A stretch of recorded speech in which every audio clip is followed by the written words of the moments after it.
네, 안녕하십니까. 저는 한국핀테크지원센터 황인덕 실장입니다. 오늘 미래혁신 핀테크를 엿보다라는 주제로 제가 대략 1시간에 걸쳐서 말씀을 드리도록 하겠습니다. 제가 오늘 말씀드릴 주제는 먼저 4차 산업혁명과 핀테크, 그리고 핀테크와 관련된 정책 흐름을 살펴본 이후에 실제 핀테크 산업이 최근 어떠한 발전을 이루어가고 있는지 그 부분을 말씀드리고요. 맨 마지막으로 그러면 우리나라 금융산업은 어느 방향으로 가야 될 것인지 그 부분을 설명드리는 순서로 진행하도록 하겠습니다. 맨 먼저 글로벌 시가총액입니다. 2010년과 2021년 대략 11년간의 차이를 정리를 했는데요. 2010년만 하더라도 글로벌 시가총액 기준으로 1위부터 10위까지 금융과 관련된 그런 기업은 2개밖에 없었습니다. 그런데 2021년에는 무려 8개가 금융과 유관된 기업으로 나타났습니다. 실제 이 시가총액이라는 것이 미래에 그 해당 기업이 얼마나 이 시장에서 캐시플로우를 창출할 것인가를 갖다 나타내는 지표라고 본다면 실제 금융과 유관된 기업들이 앞으로 이런 시장에서 굉장히 중요한 역할을 할 수밖에 없다라는 부분을 갖다가 읽으실 수 있을 겁니다. 다음은 국내 증시 상황입니다. 글로벌 시장만은 못하지만 국내에서도 시가총액 기준으로 1위부터 10위까지 기업을 뽑아보면 지난 11년 사이에 한 개 기업이 늘어난 것으로 나타나고요. 실제 삼성전자 같은 경우는 삼성페이라든가 삼성의 많은 금융 유관 기업들이 있고요. 카카오라든가 네이버가 과거에는 없었지만 최근에는 시가총액 3, 4위로 이렇게 진입한 것만을 보더라도 이런 실제 새로이 부상하는 그런 빅테크 내지는 그런 금융과 유관된 기업들이 시장에서 얼마나 중요도를 차지하고 있는지를 아실 수 있을 겁니다. 4차 산업혁명이라고 했을 때 통상 핵심 기술을 A, B, C, D로 일컫습니다. A는 AI, 인공지능을 의미하고요. B는 블록체인, C는 클라우드 컴퓨팅, D는 빅데이터. 통상 A, B, C, D를 이야기를 하지만 최근 들어서는 사물 인터넷 기술이라든가 아니면 스마트 팩토리 기술이라든가 이런 기술들도 굉장히 각광을 받고 있는 것 같습니다. 여기에서 아직 블록체인 관련된 부분들은 그렇게 크게 주목을 받고 있지는 않지만 모든 산업에 있어서 블록체인 기술은 앞으로 미래에 인터넷으로 꼽힐 만큼 굉장히 크게 발전할 것으로 보고 있습니다. 4차 산업혁명이 금융에 있어서 굉장히 앞으로 중요한 역할을 미칠 것 같습니다. 실제 이 금융시장에서 보면 4차 산업혁명에서 빅블러라는 부분이 있습니다. 그게 경계가 흐릿해지는 현상을 이야기하는데요. 이런 산업 간의 경계가 흐릿해지고 산업 간의 융복합 서비스가 많이 나타나면서 이후에 많은 기업들의 순위가 크게 뒷바뀔 가능성이 커지고요.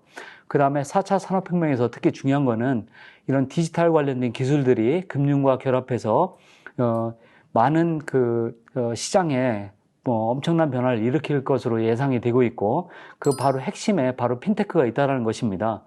그래서 이제 많은 전문가들이 이야기하기를 금융이 과거에는 산업을 뒤따라가는 산업의 서포터였다면 앞으로는 혁신의 리더로 변화할 것이다.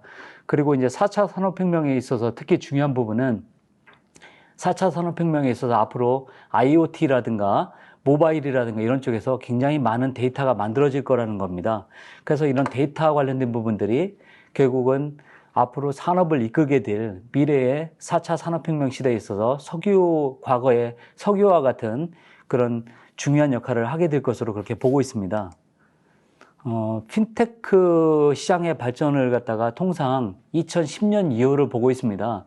2008년과 9년에 글로벌 금융위기 이후에 기존의 많은 금융회사들이 시장에서 신뢰를 상실했습니다. 그 여파로 이 부분을 대체할 만한 데가 없을까라는 그런 시장의 반동으로서 핀테크가 급격히 부상을 하게 됐고요.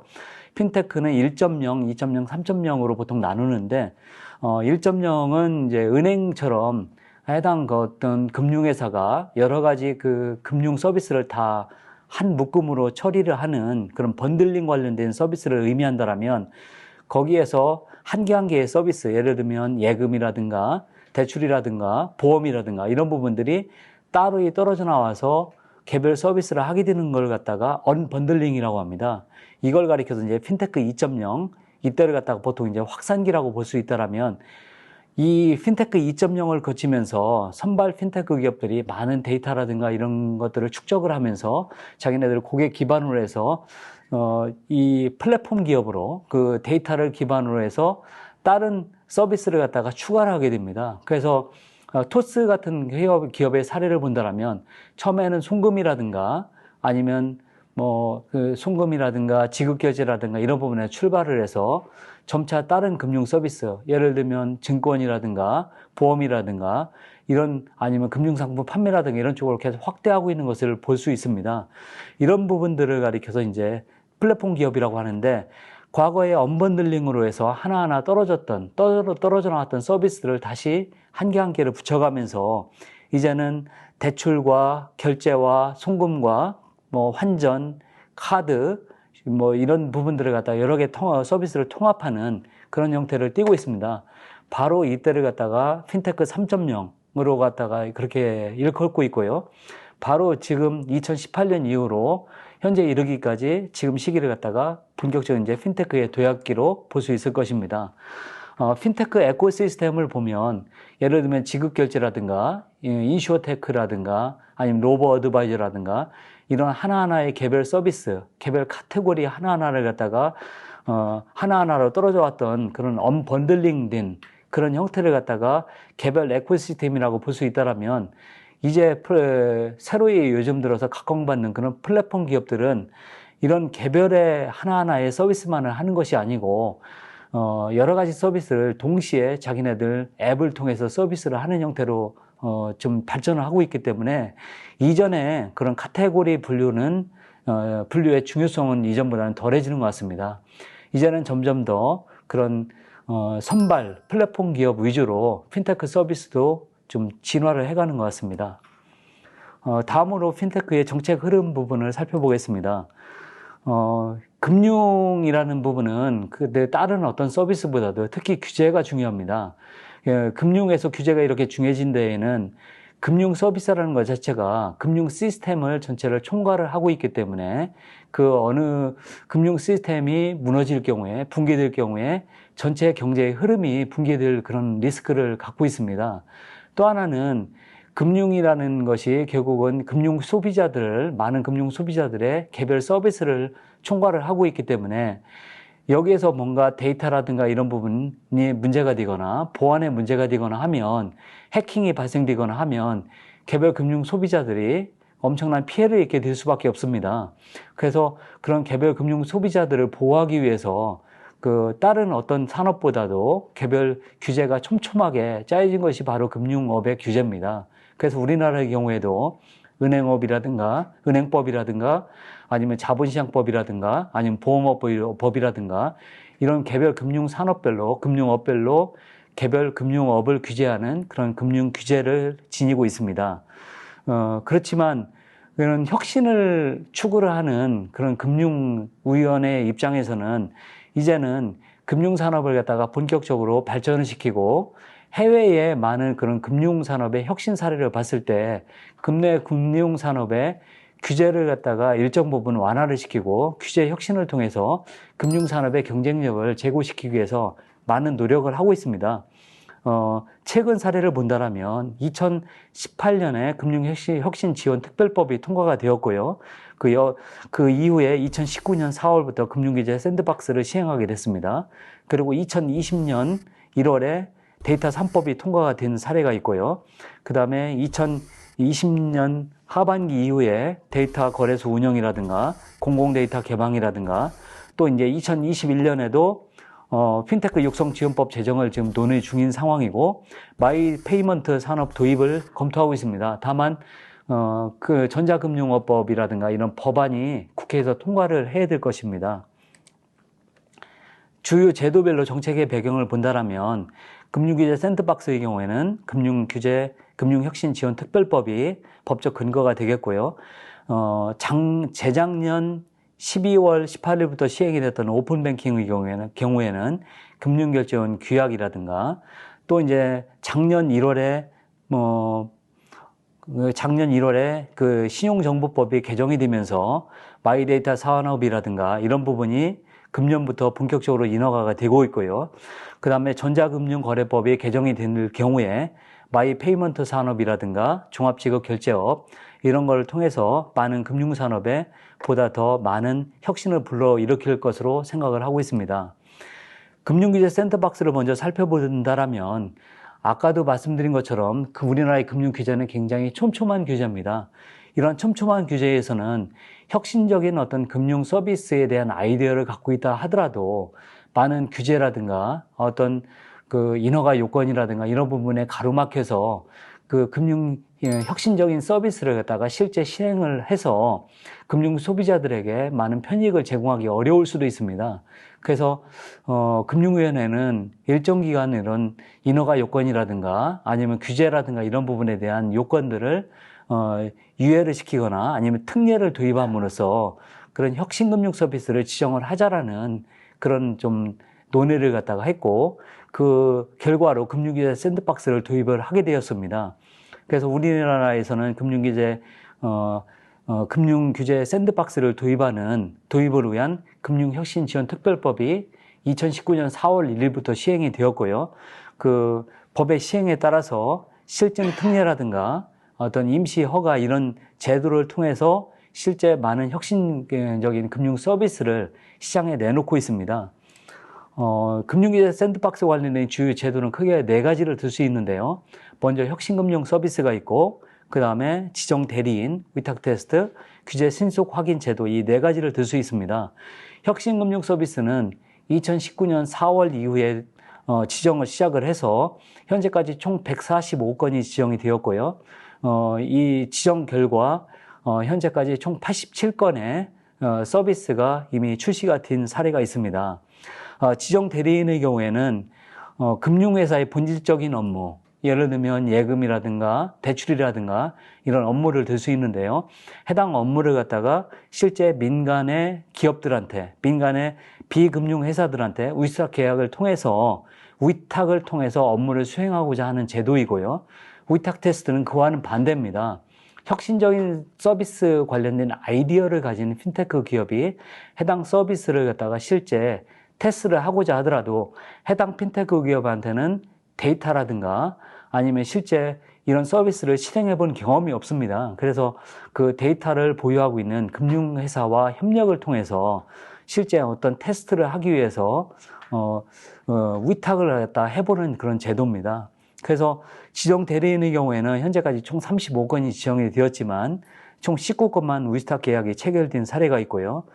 실제 이렇게 체결된 사례가 좀 적은 거는 어떤 실제 지정이 되었더라도 그 이후에 여건이라든가 이런 거 부분이 변화하면서 실제 실행을 하기에 좀 여러 가지 애로사항이 존재했던 그런 이유에 기인합니다. 국내에서 또 하나는 이제 오픈뱅킹이 2019년 12월 18일부터 전격적으로 시행이 되고 있습니다.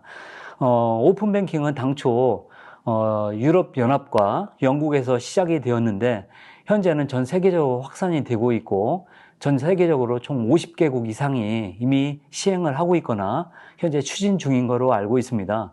국내의 오픈뱅킹은 당초 유럽이라든가 유럽연합이라든가 영국에서 시행됐던 제도에 비해서 실제 그 제도의 시행 범위가 굉장히 큽니다. 예를 들면 계좌 정보를만을 공유하는 것이 아니라 국내에는 계좌 정보 이외에도 대출이라든가 이런 관련 정보를 같이 공유하는 쪽으로 보다 더 범위가 넓고요. 그 다음에 제2금융권까지 참여를 하는 쪽으로 확대가 되고 있습니다. 실제 이미 금융투자회사들이라든가 아니면 저축은행들이 많이 참여를 하고 있고요. 그렇기 때문에 해외보다 훨씬 개방적이기 때문에 이런 개방적인 시스템을 좀 더 국내에서 도입하려고 했던 거는 아무래도 이제 금융당국에서 이런 개방적인 혁신을 통해서 금융시장의 일대 혁신을 좀 한번 불러와 보자. 그런 어떤 정부의 정책이 여기에 반영되어 있다고 볼 수 있습니다. 실제 서비스에 가입된 그 인원수라든가 계좌에 오픈뱅킹에 등록된 계좌 수만을 보더라도 전체 2019년 12월보다 현재까지 총 8배 정도 이렇게 실제 가입된 사람들이 많이 증가가 되었고요. 실제 그 2021년도 4월 말 기준으로 보면 173개 기관이 오픈뱅킹에 참여를 했고, 향후에 카드사라든가 금융투자회사들이라든가 이런 기관들이 계속 속속들이 참여를 할 것으로 예상이 되고 있기 때문에 국내에서 이런 오픈뱅킹이 결국은 금융시장에 보다 더 많은 그런 무한경쟁 시대를 예고하고 있다라고 볼 수 있겠습니다. 그 금융결제원에서 제공하고 있는 조회 서비스라든가 이체 서비스를 제공하는 이런 망에 핀테크 기업이 참여를 하게 되고요. 그 다음에 이런 핀테크 기업들이 개별 은행의 API 시스템을 통해서 실시간으로 데이터를 대량으로 넘겨받을 수 있기 때문에 이런 부분들이 데이터를 갖다가 수집하는 부분이라든가 이런 데서 많은 에러를 줄일 수가 있고요. 이런 핀테크 기업들은 그 지급 지시 대행업이라고 할 수 있는 PISP와 본인 신용정보 관리업이라고 볼 수 있는 마이데이터 사업을 같이 겸용을 통해서 본인 그 해당 핀테크 기업들이 금융시장에 보다 더 본격적으로 진출할 수 있는 그런 길을 열었다라고 볼 수 있겠습니다.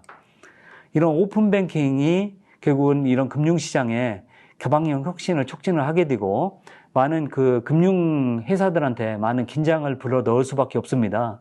그래서 오픈뱅킹이 금융회사들한테는 많은 위험을 좀 예고를 할 수가 있는데요. 오픈뱅킹의 소극적인 금융기관들은 결국은 금융시장에서 앞으로 어떤 금융시장에서 주력적인 역할을 좀 상실할 위험이 있고요. 그 다음에 많은 빅테크 기업을 포함해서 핀테크 기업이 이런 금융결제망이라든가 이런 오픈 파이낸스 형태로 오픈뱅킹에 참여를 하게 됨으로써 이들이 앞으로 금융시장에서 금융회사들의 수익을 잠식할 수밖에 없다라고 보고 있습니다. 그 다음에 이제 또 하나는 정보 유출이 발생할 수 있는데 이런 부분은 어떤 보안 시스템이라든가 이런 부분을 보완함으로써 이후에 이런 해킹이라든가 이런 부분을 방지를 해야 될 것으로 생각이 됩니다. 이런 작년도 1월 9일자로 마이데이터 관련된 그런 데이터 3법이 통과되면서 마이데이터 사업에 대한 기대를 많이 불러넣고 있습니다. 그래서 마이데이터 사업의 범위를 보자라면 고유 업무로서는 본인 신용정보를 개별 신용주체가 직접 마이데이터 사업자를 통해서 조회를 해볼 수 있는 그런 고유 업무를 갖다가 제공을 하게 되고요. 그 외에도 이제 부수 업무라든가 겸용 업무로서 투자 자문이라든가 투자 일임 이런 업무를 제공하게 되고 이러한 부분들이 결국은 마이데이터 사업자들이 이후에 금융시장에서 맞춤형 금융 서비스를 내놓을 수 있는 그런 기반을 열게 됩니다. 실제 이러한 그 마이데이터 사업자들이 금년 1월 이후에 허가를 받음으로써 현재까지 마이데이터 사업을 본격적으로 지금 진출을 예고를 하고 있고요. 이번 8월부터 마이데이터 사업을 실제 실행을 할 수 있게 됩니다. 이런 부분들이 결국은 금융 소비자들에게는 어떤 소비자의 편익을 갖다 제공하는 방향으로 많이 작용을 하게 되겠지만 이런 부분들이 결국은 그동안 금융시장에서 금융회사들이 독점했던 그런 금융상품의 제조 및 판매를 갖다가 많은 그런 핀테크 기업이라든가 마이데이터 사업자들이 이런 역할을 갖다가 일부 떠맡게 됨으로써 금융회사들한테 조금 수익을 갖다가 줄여줄 수 있는 그런 리스크가 될 수도 있고요. 또 하나는 결국 이런 부분들이 금융회사와 핀테크 회사들 간의 그런 협력을 많이 유도하는 방향으로 갈 수 있다고 보고 있습니다. 마이데이터 사업에 참여한 사업자들을 보면 본허가를 받은 업체가 총 29개가 아니고 대략 한 30개가 좀 넘을 것 같습니다. 35개 정도 되는 것 같은데요. 은행이 5개, 그 다음에 여신 전문 업체 6개, 그 외에도 저축은행이라든가 많은 핀테크 기업들이 이미 인허가를 받고 있습니다. 그 외에도 이제 예비 허가를 받은 업체들이 있고 많은 금융 투자 회사들이라든가 지금 핀테크 기업들이 앞으로 속속들이 이 시장에 참여할 걸로 보고 있습니다. 실제 이제 심사를 하는 거를 보면 금융감독원에서 심사를 해서 금융위원회에서 본허가를 하는 내용들을 보면 자본금이라든가 물적 요건, 그 다음에 사업 계획, 대주주 적격성 등을 갖다가 본격적으로 심사를 하고 있는데요. 이 중에서 최근 사례를 보면 대주주 적격성이라는 부분이 굉장히 중요하게 취급되고 있는 것으로 볼 수 있습니다. 연내에 많은 기업들이 추가로 이 시장에 진입을 하게 되면 당분간은 그런 시장에 이런 사업자들이 늘어남으로써 경쟁을 예고를 하게 되겠지만 중기적으로 봤을 때 그 많은 사업자들이 이 마이데이터 사업자로 다 시장에서 생존이 가능할 것이냐라고 했을 때 결국은 얼마나 좀 차별화된 그런 정보를 확보하고 있느냐라는 부분하고 그 차별화된 정보를 기반으로 해서 수익을 제대로 창출할 수 있느냐라는 부분이 시장에서 성패를 저할 것으로 생각을 하고 있습니다. 정책 당국이 또 핀테크 지원 사업을 지속을 하고 있습니다. 2019년부터 핀테크 지원 예산이 편성이 돼서 2019년에 100억 정도 가까이 편성이 되었고요. 2020년과 2021년에는 200억에 가까운 핀테크 지원 예산이 편성이 돼서 현재 예산이 본격적으로 집행이 되고 있습니다. 총 8가지 분야로 예산이 집행이 되고 있고요. 2021년에는 총 179억이 편성이 되었고 가장 많은 부분은 테스트베드 운영 관련된 예산입니다. 핀테크 기업에 대한 투자 유치를 지원하기 위해서 핀테크 혁신펀드가 구성이 되었습니다. 2019년 말에 앵커 재원을 갖다가 1,500억 가량을 조성을 했고요. 2020년부터 블라이든 펀드와 프로젝트 펀드를 구성을 해서 본격적으로 핀테크 기업한테 투자 유치를 해주고 있습니다. 그래서 스타트업들의 성장 주기에 맞춰서 실제 한국 성장금융의 주도로 핀테크 기업들한테 많은 투자가 되고 있는 걸로 알고 있습니다. 다음은 이제 핀테크 산업이 어떻게 발전되고 있는지 그 추세를 살펴보도록 하겠습니다. 이 슬라이드는 글로벌 시장에서 핀테크 기업에 대한 투자 추이를 보여주는 지표입니다. 2010년 이후에 지속적으로 핀테크 기업에 대한 투자 건수와 투자 금액이 증가를 하고 있습니다. 특히 2018년에는 총 4,220건의 1,396억 달러의 투자가 이루어졌고요. 하지만 2019년 이후에 코로나 추세가 전 세계에 확산이 되면서 실제 투자가 좀 감소하는 추세를 보이고 있습니다. 그렇지만 2020년 하반기 이후에는 다시 좀 증가 추세로 그렇게 좀 바뀐 것으로 그렇게 알고 있습니다. 국가별로 보자면 역시 미국이 부동의 1위를 기록하면서 핀테크 관련된 어떤 세계 투자의 흐름을 주도를 하고 있습니다. 그렇지만 2019년 이후에 보시면 중국의 경우에는 급격하게 감소하는 것으로 보실 수 있습니다. 최근 들어서 중국의 경우에는 특히 중국의 알리바바라든가 이런 텐센트라든가 이런 아니면 그 빅테크 기업들에 대한 규제를 갖다가 좀 많이 보여주고 있는데요. 이런 부분들도 결국은 중국에서 이제 핀테크 관련된 투자가 감소하게 되는 그런 부분들을 갖다가 엿보실 수 있을 겁니다. 글로벌 시장에서 핀테크 100대 기업과 핀테크 유니콘을 보여주는 지표입니다. 글로벌 시장에서 핀테크 100대 기업을 보시면 계속 과거에는 이제 미국이라든가 이런 주도에서 점차 타 국가로 계속 확산되는 추세를 보실 수 있을 겁니다. 그리고 핀테크 유니콘 기업을 최근에 보시면 유니콘 기업은 압도적으로 아직까지 미국이 많습니다. 2015년부터 2021년까지 유니콘 기업으로 선정된 기업을 보자면 총 153개 기업이고요. 그 중에서 미국이 81개입니다. 그 다음으로 영국이라든가 중국이라든가 그 다음에 인도, 독일 이런 국가들이 그런 국가들이 보이고 있는데요. 이거는 여기에서 보시는 거는 결국은 잘 갖춰진 핀테크 생태계에서 결국은 유니콘 기업이 많을 수밖에 없다. 그 외에도 이제 확장성이 큰 경제가 결국은 핀테크 유니콘 기업이 많습니다. 확장성이 크다라는 거는 자국의 어떤 시장 규모가, 금융시장의 규모가 크거나 아니면 영어와 유사한 영어 문화권이거나 아니면 자국의 금융시장 관련된 규제가 좀 약하거나 그런 국가에서 아무래도 핀테크가 좀 활발하게 좀 성장하는 것으로 보실 수 있겠습니다. 그래서 이 슬라이드에서도 보시듯이 결국은 국내에서도 그런 어떤 규제 혁신이라든가 이런 부분은 지속될 필요가 있고요. 또 하나는 그 핀테크 유니콘이 좀 더 증가되려면 아무래도 기술 기반이라든가 이런 기업들이 많이 등장할 필요가 있다라고 볼 수 있습니다. 국내 핀테크 생태계는 현재에도 확장이 지속이 되고 있는 것으로 나옵니다. 국내 핀테크 이런 기업들이 계속 확장되게 된 주된 계기는 그 왼쪽 그래프에서 보시면 2015년에 핀테크 기업의 설립 연도에서 특히 42개 기업으로 굉장히 많은 것을 보실 수 있습니다.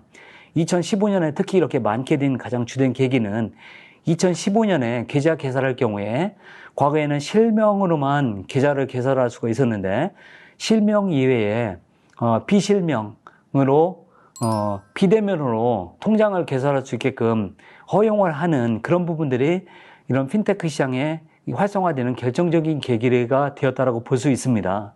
또 하나는 2015년 이후에 금융규제 개혁이라든가 아니면 핀테크 지원 정책을 본격적으로 금융당국에서 실시한 그런 부분들이 결국은 국내에서 핀테크 생태계가 이렇게 확장되게 된 계기로 저희는 생각을 하고 있습니다.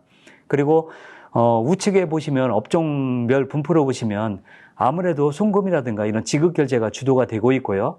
그 외에 이제 자산관리라든가 이런 쪽이 좀 뒤를 잇고 있습니다. 그 외에도 이제 중요한 부분들은 어떤 빅데이터라든가 아니면 보안의 인증이라든가 이런 핀테크의 어떤 금융산업을 떠받치는 그런 기술과 관련된 그런 기업들이 계속 시장에 나타나고 있다는 부분이 좀 중요한 부분이라고 볼 수 있겠습니다.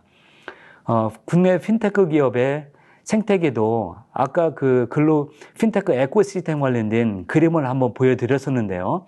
간편결제, 크라우드 펀딩, P2P 대출, 주요 카테고리별로 대표 기업들을 좀 보여드리고 있습니다. 여기 보시면 아무래도 카카오페이라든가 토스라든가 삼성페이 이런 간편결제 송금업체들이 국내에서는 대표적인 핀테크 기업이라고 보실 수 있겠고요. 그 외에 이제 최근 들어서 자산관리라든가 이런 인터넷 전문은행 이런 업체들의 중요도가 점점 더 커지고 있는 것 같습니다. 인터넷 전문은행에서도 최근 들어서 이제 토스가 본 허가를 받았습니다. 그래서 토스뱅크가 얼마 지나면 이제 본격적인 영업을 시작하게 될 것으로 생각을 하고 있습니다. 당초 인터넷 전문은행을 도입을 해보자라고 한 거는 중금리 대출 관련된 시장을 활성화를 시켜보자라는 게 하나의 취지였고요. 또 하나는 인터넷 전문은행이 새로이 등장을 하게 될 경우에 금융시장에 일대 어떤 매기의 등장의 그런 역할을 할 수 있지 않겠느냐. 그래서 그런 부분이 금융시장에 긴장을 불러일으키면 그것이 기존의 금융회사들, 은행을 포함한 금융회사들한테 많은 혁신을 자극하게 될 것이다 라는 그런 정책 당국의 기대가 있었습니다.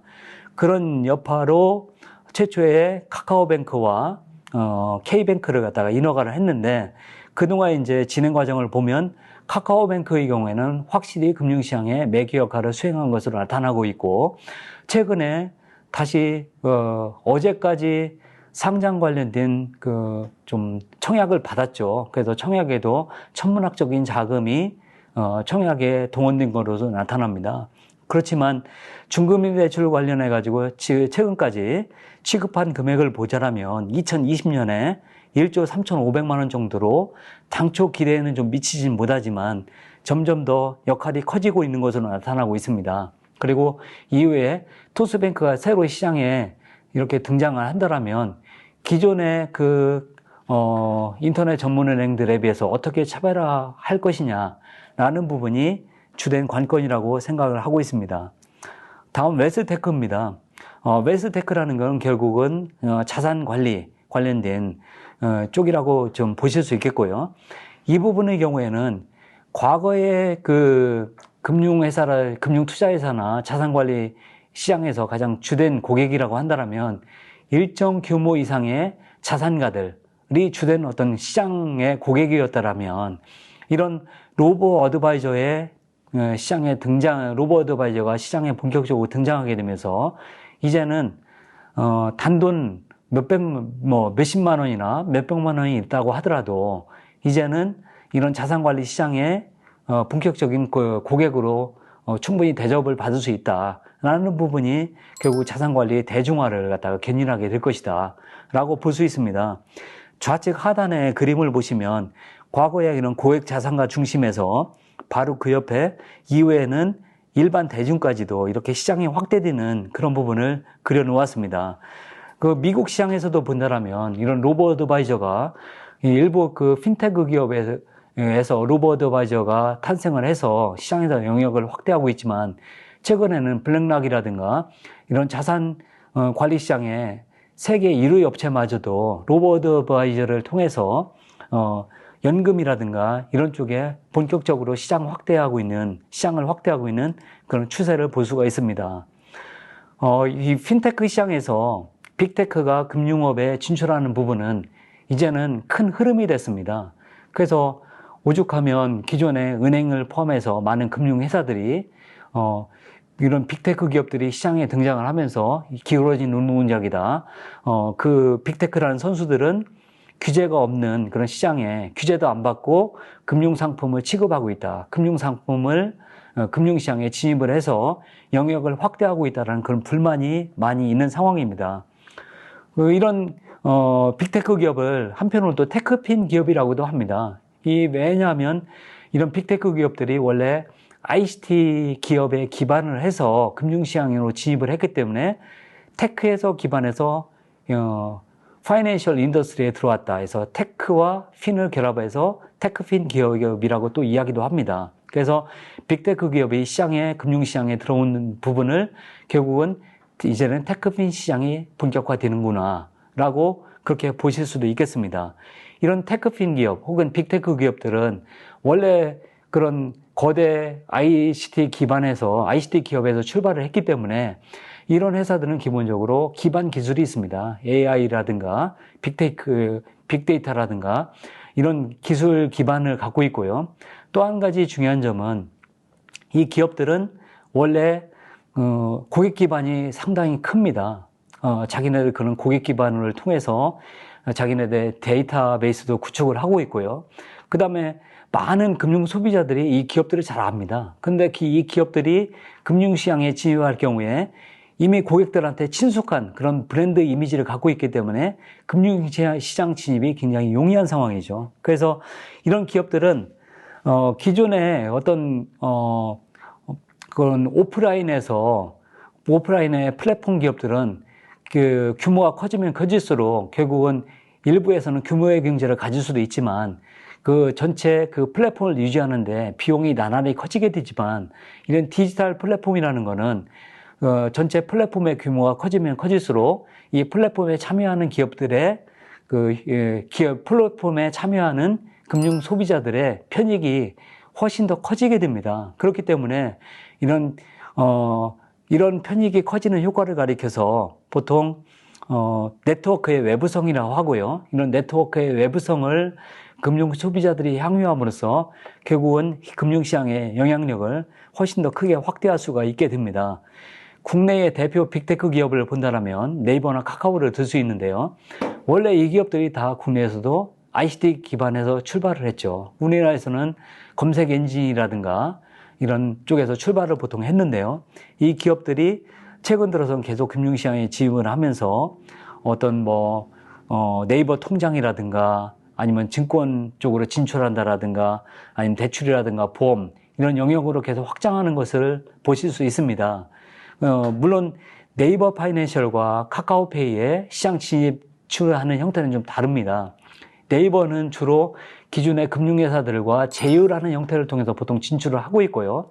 카카오의 경우에는 자기네들이 직접 해당 서비스를 제공하기 위한 기업을 새로이 만드는 방식으로 그래서 자기네들이 그런 형태로 이제 시장에 진출을 하고 있고요. 그런 부분들이 양자가 좀 차이 난다고 볼 수 있습니다.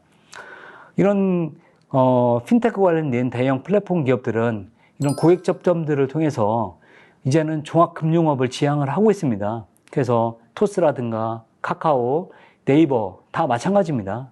이런 회사들이 계속 이런 하나하나 그는 금융시장으로 진입이 좀 확대되면서 금융시장에 많은 좀 불안과 내지는 좀 금융 위협을 좀 제공하고 있다라고 볼 수 있는데요. 결국은 이런 전통 금융시장의 플레이어들이 이런 플랫폼 기업들의 금융업 진출로 해서 긴장을 할 수밖에 없는 것이 현실입니다.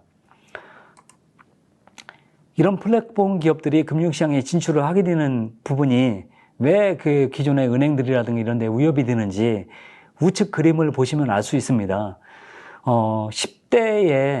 10대나 20대 초반에 카카오뱅크라든가 K뱅크 혹은 토스라든가 이런 앱을 한번 쓰기 시작해서 그쪽에 고정 고객화되면 그런 고정 고객화된 그런 금융 소비자들은 평생에 걸쳐서 기존의 신한 아니면 국민은행, 하나은행 혹은 우리은행 이런 은행들의 문턱을 갈 일이 없을 수도 있습니다.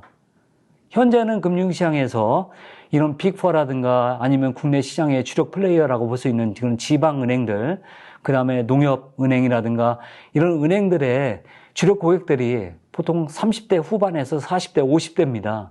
근데 이 사람들이 일정 시간이 지나면 시장에서 은퇴를 하게 되고, 은퇴한 시장을 결국은 기존의 20대나 30대가 차지하게 될 것인데, 이 기존의 이런 대형 플랫폼 기업의 슈퍼앱에 완전히 고정 고객화된 그런 고객들은 이런 빅4나 아니면 기존의 은행들의 문턱을 찾지를 않게 된다라면 이런 은행들은 긴장할 수밖에 없죠. 그래서 이런 플랫폼 기업들이 금융시장에 진입을 하면서 기존의 은행들이 바짝 긴장을 하면서 최근 들어서 디지털 전환이라든가 슈퍼앱 개발이라든가 예를 들면 신한의 쏘리라든가 아니면 국민은행의 리브라든가 이런 부분들을 여러분들이 다 아실 겁니다. 그래서 이런 금융 플랫폼에 로얄 고객화를 좀 해보려고, 로얄 고객으로 만들려고 많은 노력들을 기울이고 있습니다. 그런 부분들이 결국은 기존의 금융시장에 많은 그런 전통 금융시장에 활동하고 있는 그런 금융회사들에게도 긴장을 불러일으키고 그런 금융회사들의 혁신을 자극할 수 있다. 그렇게 볼 수 있습니다. 좌측의 그래프를 보시면 토스의 경우에 2015년, 6년 당시에 비해서 최근 들어서 자기네들의 이용자가 보시면 10대뿐만이 아니고 20대, 30대부터 해서 50대 이상으로 고객층이 급격하게 확대되고 있는 것을 보실 수 있습니다. 이런 부분들이 바로 이런 금융시장이 변하고 있는 모습을 보여주고 있는 사실이라고 말씀드릴 수 있습니다. 금융시장에서 이제는 이런 변화가 일어나고 있기 때문에 전통 금융시장에서도 계속 파트너십을 통해서 협력을 하는 그런 방향으로 클 수밖에 없습니다. 해외 케이스로 보시면 골드만삭스라든가 BBVA 이런 은행들이 결국은 디지털 전환에서 가장 혁신적인 은행들입니다. 이런 데들이 많은 핀테크 기업이라든가 이런 쪽하고 협력을 통해서 시장의 주력 플레이어로 그 다음에 디지털의 선도은행으로 그렇게 발돋움하고 있는 사례입니다. 그러면 핀테크가 금융시장에서 앞으로 금융시장을 어떻게 변화를 시킬 것이냐. 앞에서도 좀 말씀을 드렸지만 이미 알리바바라든가 지금 골드만삭스라든가 이런 사례를 갖다가 말씀을 드리고 있는데 이런 기업들이 결국은 금융시장에 진입을 하면서 기존의 금융시장의 주력 플레이어들을 많이 긴장시킬 수밖에 없습니다. 그래서 골드만삭스라든가 이런 데도 보면 자기네들 인력에 굉장히 많은 비중이 그런 ICT 전문 인력들입니다. 그런 ICT 전문 인력이라고 해가지고 IT 인력이 아니라 디지털 전문 인력으로 탈바꿈하고 있다는 것이 큰 변화라고 볼 수 있습니다. 그래서 글로벌 선도 기업들은 이미 디지털 전환을 갖다 상당 부분 끝냈거나 완료를 하고 있다는 겁니다. 상단의 그림을 보시면 이게 바젤 은행감독위원회에서 2018년에 나온 그림인데요. 글로벌 이런 은행들이 앞으로 핀테크 기업들이 금융시장에 계속 진입을 하면서 어떻게 변화할 것이냐라는 부분을 보여주는 그림인데요. 지금 이미 우리나라를 포함해서 글로벌 선진 그런 금융시장에서는 이런 금융시장이 이미 2단계나 3단계 쪽으로 가고 있다라고 볼 수 있겠습니다. 그래서 이미 네오뱅크라든가 영국 시장을 본다라면 네오뱅크라든가 아니면 챌린저뱅크라고 하는 그런 은행들이 이미 은행이라든가 이런 시장에 진출을 해서 뭐 본격적으로 은행들과 경쟁을 하고 있거나 은행들의 영역을 잠식하고 있다라고 보실 수 있겠습니다. 그리고 이런 부분 때문에 사실은 기존의 은행들도 좀 긴장을 하고 있는 것이고요. 만약에 이런 부분이 계속 진정이 돼서 4단계나 5단계 쪽으로 간다라면 기존의 은행들은 이런 핀테크 기업에 좀 협력회사로 전략을 할 수 있는 그런 위험까지 있다라고 볼 수 있는 것이죠. 그래서 기존의 은행들이 바짝 긴장을 하고 최근 들어서 디지털 이렇게 부르짖는 이유가 바로 이런 데 있습니다. 해외 네오뱅크들의 협력 구도를 보시면 영국의 몬조은행, 영국의 스타링은행 이런 케이스를 좀 정리를 해놨는데요. 이런 은행들이 어떤 금융시장뿐만이 아니고 비금융 플레이어라든가 기존의 금융시장에서도 보면 다른 은행뿐만이 아니고 보험이라든가 아니면 뭐 금융투자 상품 판매라든가 이런 다양한 플레이어들하고 다양한 형태로 제휴를 해서 금융시장에 속속들이 진입을 해서 금융 소비자들에게 편익을 제공하는 부분을 알 수 있습니다. 국내 은행들이 디지털 경쟁력이 어디까지 왔느냐? 아직은 글로벌의 선진은행들을 따라가기에는 역부족입니다. 글로벌에서 시장에서 본다라면 싱가포르의 DBS 은행, 그 다음에 스페인에 있는 BBVA 은행 이런 데들을 통상 이런 디지털 전환에서 본다라면 디지털 선도은행으로 일컫고 있습니다. 이런 은행들 뿐만이 아니고 골드만삭스라든가 아니면 CTA라든가 이런 은행들도 이미 지점망이라든가 이런 부분을 굉장히 많이 줄이고 조직의 어떤 인력 구성을 갖다가 ICT 전문 인력이라든가 글로벌 전문 인력이라든가 이런 쪽으로 많이 그렇게 전환시켜 가고 있는 것이 현실입니다. 우리나라 금융시장에서 보면 적어도 3, 4년 전, 4, 5년 전까지는 금융시장에서 당신 내 지점이 몇 개냐? 우리는 900개야. 아유, 우리는 500개밖에 안 되는데 하면서 그런 것이 이제 지점수라든가 아니면 얼마나 상품이 많냐라든가 얼마나 우리가 그 대관업무를 잘하느냐 이런 부분이 어떻게 보면 핵심 역량으로 그렇게 더 자랑을 하고 다녔다라고 볼 수도 있지만 이제는 바뀌어가는 것 같습니다. 이제는 앞으로 어떤 회사가 더 발빠르게 고객의 변화, 고객의 어떤 욕구에 대응할 수 있느냐 이런 부분하고 그 다음에 고객 앱을 통해서 얼마나 빠르게 고객의 서비스에 대응할 수 있느냐 이런 부분이 중요한 어떤 경쟁력이 될 것 같습니다. 최근 들어서 보면 하나은행이 외환은행하고 합병할 당시만 하더라도 전체 지점수가 900개가 넘었습니다. 근데 최근 보면 600개대로 줄었거든요. 거의 300개 이상 줄었습니다. 이런 부분들이 계속 앞으로 이제 기성세대들도 은행 지점에 갈 일이 없습니다. 여러분들도 한번 생각을 해보시면 주머니에 현금을 거의 안 갖고 다니실 거고 카드라든가 아니면 핸드폰에 결제 앱만을 가지고 상당 부분을 결제를 하거나 그러실 겁니다. 그리고 대출 어떤 신청이라든가 이런 부분도 어떤 앱을 통해서 하거나 그런 쪽으로 변환이 돼가고 있습니다. 결국은 고객이 어떤 걸 금융회사한테 아니면 핀테크 기업한테 어떤 뭐를 요청을 했을 때 얼마나 간편하게 얼마나 빨리 대응할 수 있느냐 이런 부분들이 앞으로 금융시장의 성과를 좌우할 거다 그렇게 생각하고 있습니다. 마지막으로 저희 한국핀테크지원센터를 간단히 말씀을 드리면 저희는 2015년에 설립이 되었고요. 2018년에는 다시 사단법인 형태로 재출범이 되었습니다. 저희는 이제 핀테크 생태계를 활성화하고자 하는 목적으로 현재 계속 활동을 하고 있고요.